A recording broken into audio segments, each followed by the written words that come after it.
Saya persilakan Pak Tom Lembong, teman-teman sekalian. Pak Tom, langsung ke Pak Tom Lembong, silakan.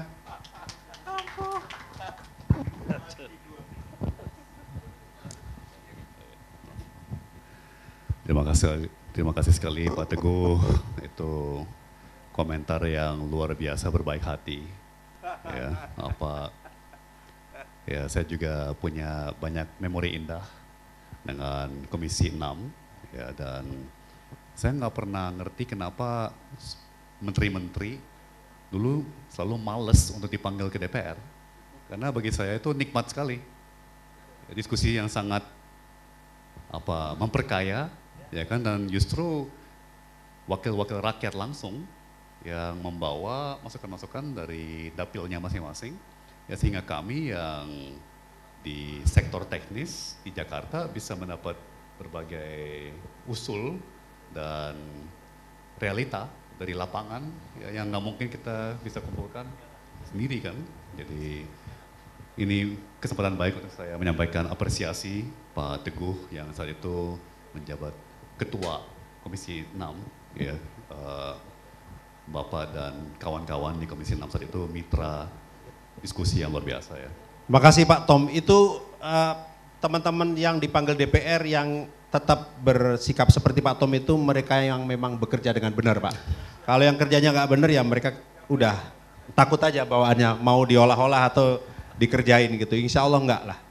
Silakan Pak, lanjut Pak. Terima kasih Pak Teguh. Ini nanti jadi saling puji kita. Iya, ini yang terus kita puji sekarang buku ini Pak. Semua waktunya habis nih, kita saling puji-pujian, puja-puji. Iya, ini yang kita harus puji nih Pak. Betul.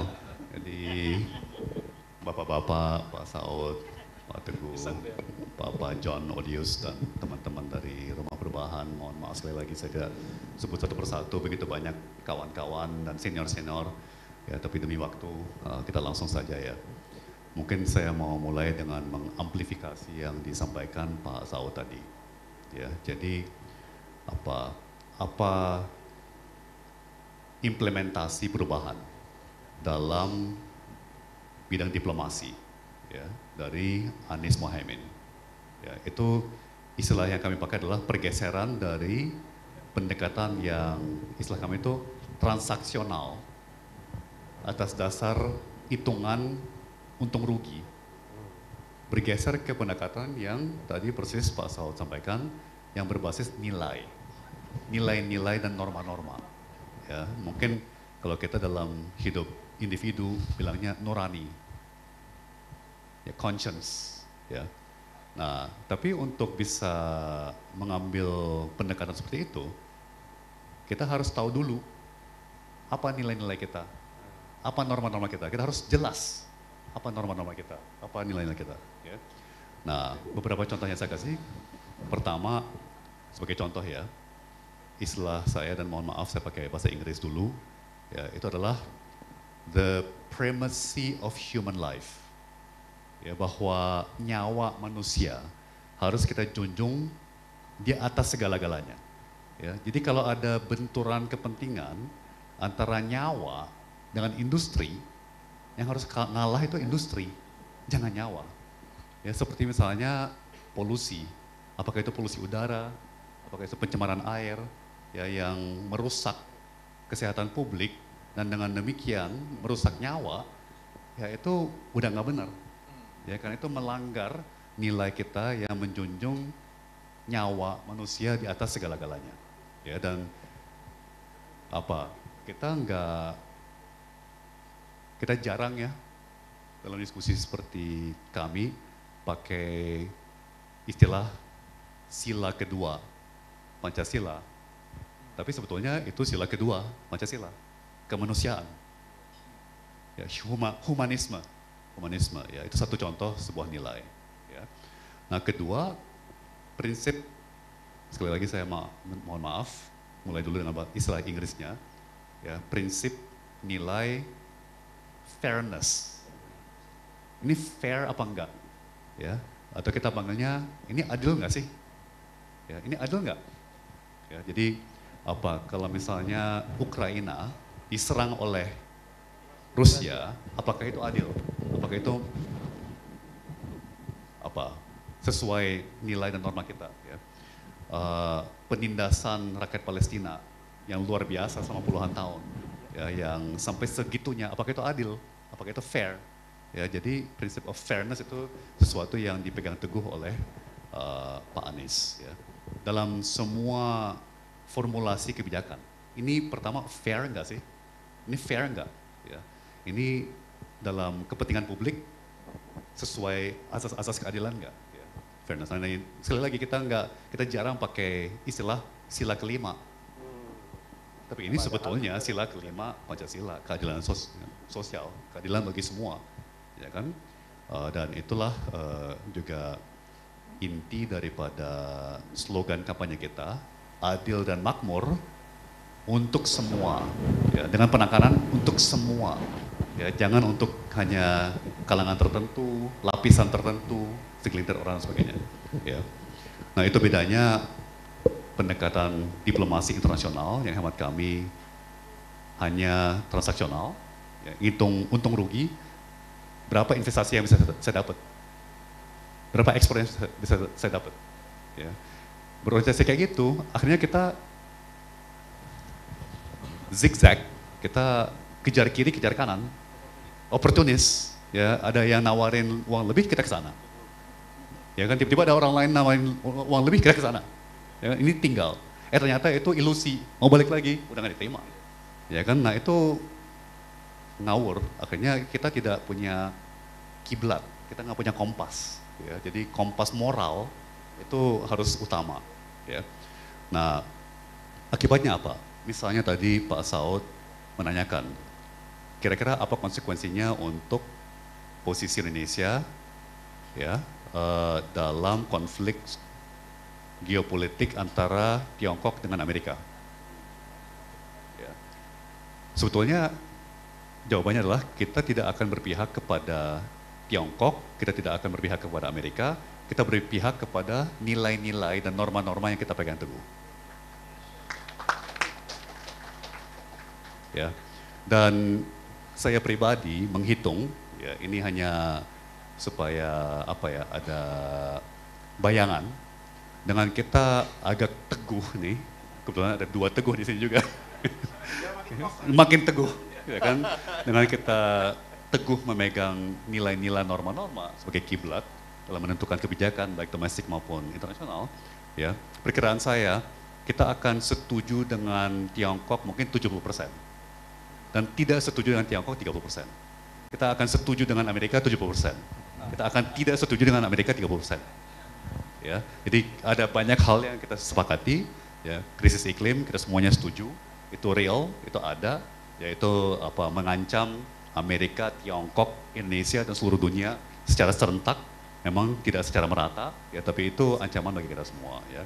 Kita semua percaya bahwa apa, alam itu tanggung jawab kita. Lingkungan hidup adalah tanggung jawab kita. Itu satu nilai normal lagi bahwa kepercayaan bahwa alam diciptakan oleh Allah Subhanahu wa Ta'ala, ya, dan dititipkan kepada manusia untuk kita lestarikan, untuk kita rawat. Itu tanggung jawab kita. Ya, semua makhluk Tuhan itu tanggung jawab kita, itu norma, itu nilai kita. Ya. Dan saya kira banyakkan orang di Amerika, banyak orang di Tiongkok, banyakkan orang di seluruh dunia akan sepakat dengan konsep itu. Ya. Nah, walaupun ada 30% di mana kita akan tidak sepakat dengan Amerika, ya, ada 30% di mana kita tidak sepakat dengan Tiongkok. Sekurang-kurangnya pertama kita konsisten,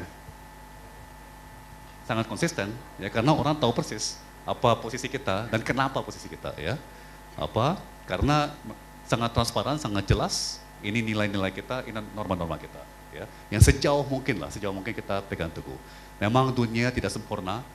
Manusia tidak sempurna, jadi sering perlu kompromi, ya, untuk bisa mencapai suatu solusi, ya. Tapi kita tidak pernah lupa arah yang benar kemana gitu. Jadi saat pun kita terpaksa menyimpang untuk mengalah atau apa berkompromi, kita tetap tahu tujuan jangka panjangnya kemana, gitu ya. Nah, apa? Mungkin terakhir saya kembalikan kepada Pak Teguh dan narasumber terhormat yang lainnya. Internasionalisme ini semakin penting. Sebetulnya sih dari dulu udah penting, ya. Dan saya suka mengutip Presiden pertama kita, Presiden Soekarno, yang pernah mengatakan bahwa nasionalisme tidak subur jika tidak hidup di dalam taman sari internasionalisme. Sebaliknya, internasionalisme tidak dapat subur jika tidak berakar dalam bumi nasionalisme. Ya. Jadi dua-duanya diperlukan, nasionalisme dan internasionalisme. Ya. Nggak tahu apakah bersama-sama kita bisa mengurai sebuah konsep baru, mungkin misalnya patriotisme yang terdiri atas nasionalisme dan internasionalisme. Ya. Tapi meskipun itu sudah dipahami oleh pendiri Republik, ya, bahwa kita warga dunia, kita tidak hidup sendiri di planet ini, ya. Kondisi saat ini semakin genting, semakin memerlukan kerjasama internasional. Karena tantangan-tantangan seperti krisis iklim, ya, seperti kesehatan publik, ya, itu tidak ada, jangankan satu negara adik kuasa, bahkan kelompok negara manapun tidak akan bisa menyelesaikannya sendiri. Ya, ini butuh kerjasama semua negara di dunia. Ya, kira-kira 190 atau 200 negara, tergantung definisi. Ya, semuanya harus berkontribusi untuk mengurangi emisi karbon. Semuanya harus berkontribusi untuk ikut mendanai transisi energi dan sebagainya. Ya, Ibu Bapak, saya kasih satu contoh ancaman global yang tidak dapat banyak perhatian, ya, yaitu kuman yang semakin kebal terhadap obat-obatan seperti antibiotik.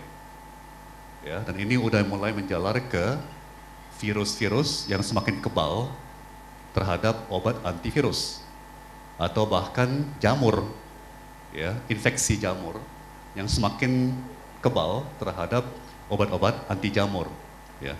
Dan kuman yang resisten terhadap antibiotik dan